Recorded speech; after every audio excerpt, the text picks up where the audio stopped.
তবে ডক্টর মিজানুর রহমান আজারি ভাই বাংলাদেশের সন্তান, আজ হোক কাল হোক, এ বছরে হোক আর পরের বছরে হোক, আসবে ইনশাআল্লাহ, আসবে ইনশাআল্লাহ। যত দূরেই থাক আমাদের ভালোবাসা কমবে না, ওদের হিংসা হেরে যাবে, আমাদের ভালোবাসা জিতে যাবে ইনশাআল্লাহ।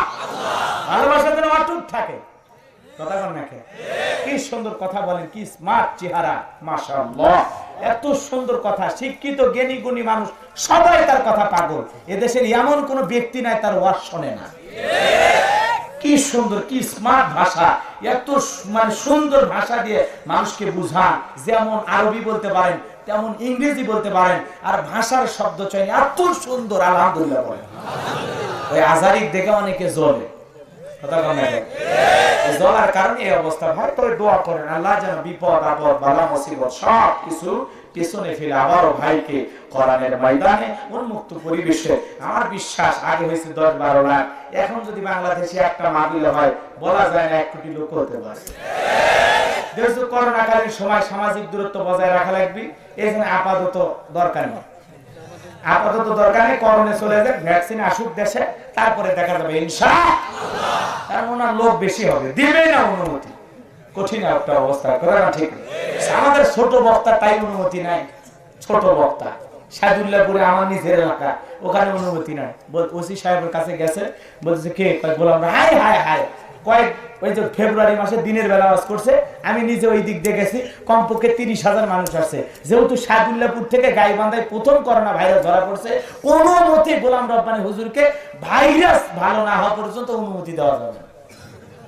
চিন্তা করছেন? আমাদের ছোট বক্তা, ছোট বক্তা তারই এরকম যদি হয়, আর বড় বড় বক্তাদের কি অবস্থা হয়? কথা বল না কেন?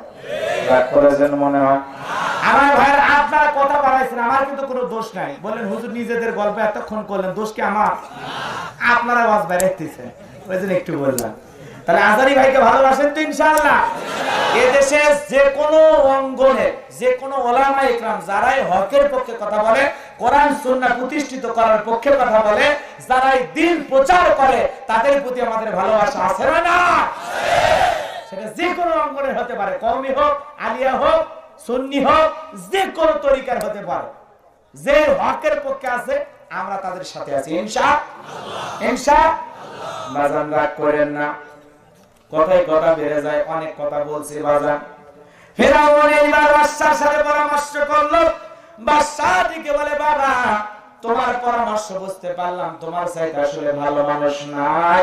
খাজনা পরিশোধ করবা, জনগণের উপকার করবা, গরিব মানুষের পাশে দাঁড়াবে, তো ভালো কাজ। ঠিক আছে, আগামী কালকে তুমি তোমার পয়সা করে নিয়ে আসো, আর আমি আজকে রাজ্যের মধ্যে ঘোষণা দিলাম সবাই যেন আগামী কালকে আমার দরবারে চলে আসে।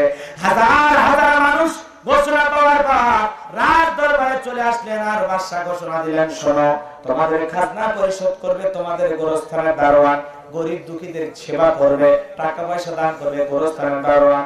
হাজার হাজার মানুষের খাজনা পরিশোধ করে দিলেন। সমস্ত মানুষের উপকার পাওয়ার পরে এক কথায় জনগণ তাদের পূর্বের কথা ভুলে গেলেন, যে টাকা দিয়ে ফিরআউন উপকার করতেছে। কথায় আছে বাজান, কথায় আছে, আমাদের এলাকায় গ্রাম অঞ্চলে একটা কথা আছে, আপনাদের এলাকায় বোঝেন কিনা? কথা বল না কেন? যার পিঠা তারই তেল, যার পিঠা তারই তেল।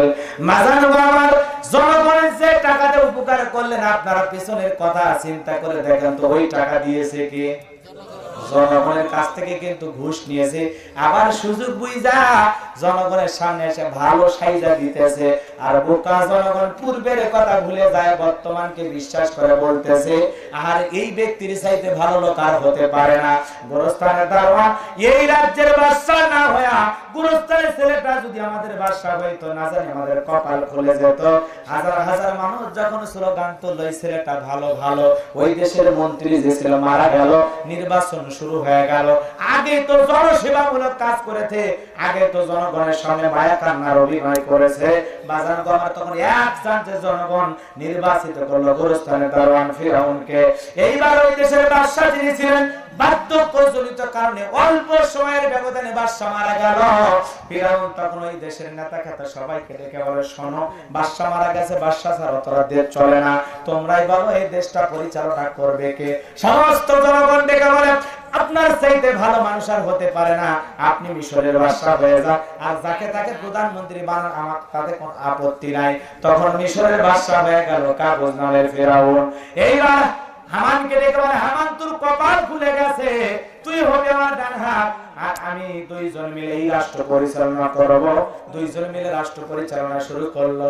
মিশরের বাদশা হয়ে যাওয়ার পর ফিরাউন গভীর রাত্রিতে ঘুমাইতে পারে না, ঘুমের মধ্যে কি যেন আজে বাজে স্বপ্ন দেখে লাফায় ওঠে।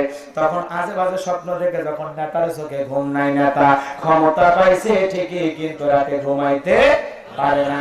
কি যেন আজে বাজে স্বপ্ন দেখে, চিন্তা করে কে যেন ক্ষমতার চেয়ারটা কেড়ে নেয়, আজে বাজে স্বপ্ন দেখে না, তা ঘুমাইতে পারে না।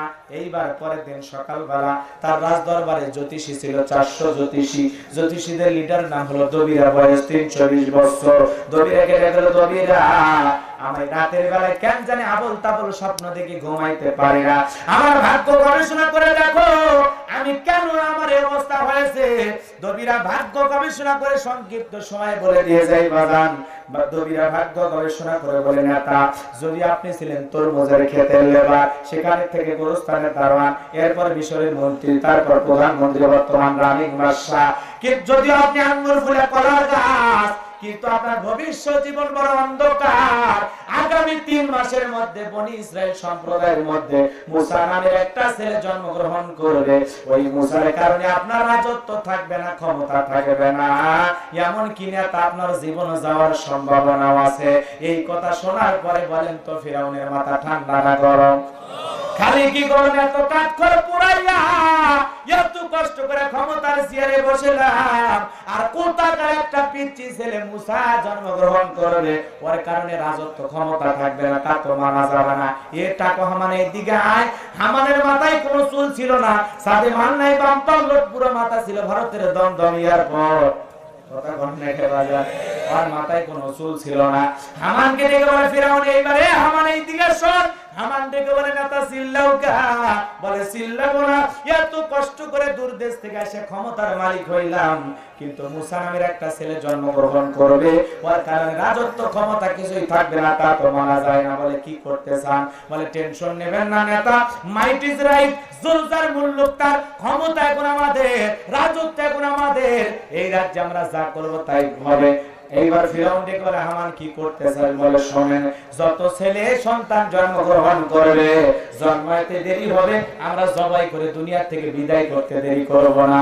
ফিরাউন তখন ডেকে বলে, হামান একবারে বুদ্ধি খারাপ না, তবে ছেলেগুলোকে হত্যা করবি, মেয়েগুলোকে হত্যা করবি না, কারণ ছেলেদের মধ্যে আমার শত্রু আছে, মেয়েদের মধ্যে কোনো শত্রু নাই। তার মানে চোর হলেও মানুষ ভালো, মোবাইল নিয়ে গেল, সিমটা খুলে দিয়ে গেল। হাজার হাজার সন্তান হত্যা করা শুরু হয়ে গেল বাজার। কষ্ট পাচ্ছেন নাকি আপনারা? এ ভাই, একা একা যাচ্ছেন কে? হাই রে, এই 1 কিলো 1.5 কিলো 2 কিলো বউ রেখে আসছেন। আপনার যদি বইয়ের প্রতি এত মায়া হয়, আপনার যদি যাইতে মনে চায়, 150 কিলো দূরে আমার বউ আছে, আমার মন কি করছে? না করেন, না করেন, এজন্য একসাথেই যাই। আসছি যখন কষ্ট করে, দেখি ধৈর্য, দেখি কতক্ষণ যায়, আর একটু সামনের দিকে যায়। আমার ভাইরা কষ্ট পাইছে, বিরক্ত হয়েছে, আমার ভাইরা গভীর মনোযোগ দিয়ে শুনে যা।